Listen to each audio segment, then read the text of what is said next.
Hello mga mi! Samahan niyo ako maglaban ng mga damit ni baby. I'm 36 weeks and 5 days, kaya kailangan na natin maglaba para maigayak na natin ng mga dadalhin sa ospital. Magsisimula na nga ako maglaba ng damit ni baby habang may kasama pa kami dito. Ang gagawin ko nga ngayon ay isi-separate ko ang mga puti sa decolor.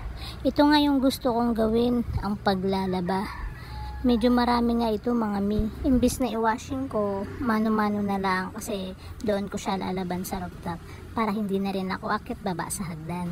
At ang mga decolor naman ay inayos ko dahil kapag ito pinagsama ko sa puti ay biglang kumupas. Natapos ko na nga itong ilagay sa basket ang mga damit ni baby para buhatin na lang ng hubby ko at dalhin doon sa taas kasi doon ako maglalaba.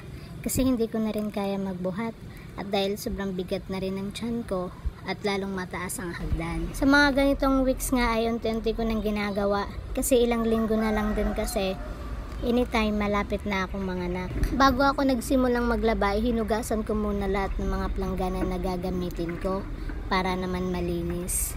Nakatayo nga ako habang naglalaba para mabilis siyang matapos. Ang una ko nga ginawa ay binasa ko muna lahat ng mga damit ni baby, pati na rin yung mga decolor.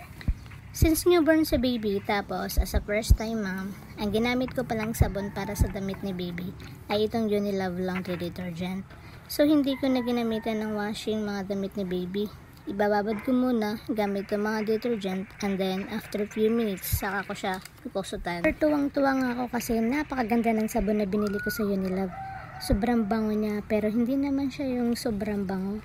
At ang lambot pa niya sa damit ng baby. Mas mabuti talaga na maaga pa lang ay nagre-ready na tayo ng mga damit ni baby at nagsisimula na nga tayo maglaba. Mas okay na rin kasi yung habang naghihintay tayo ng due date natin ay nakapagpahinga na rin tayo. At saka kailangan natin i-ready ang ating mga katawan lalo na kapag manganganak na tayo ay for the puyat na talaga. Medyo napagod rin ako mga mi kasi masakit na yung mga balakang ko at malapit na rin lumabas ang aking baby girl. After ko magbanlaw ay sinampay ko na din. Inamoy-amoy ko pa nga itong mga damit ni baby at wala naman itong amoy. Mas okay kasi yung mga ganitong sabon dahil sensitive pa ang mga balat ng mga newborn. At ayan, natapos na din ako magsampay. Mabuti na lang talaga maaraw kanina kaya agad din silang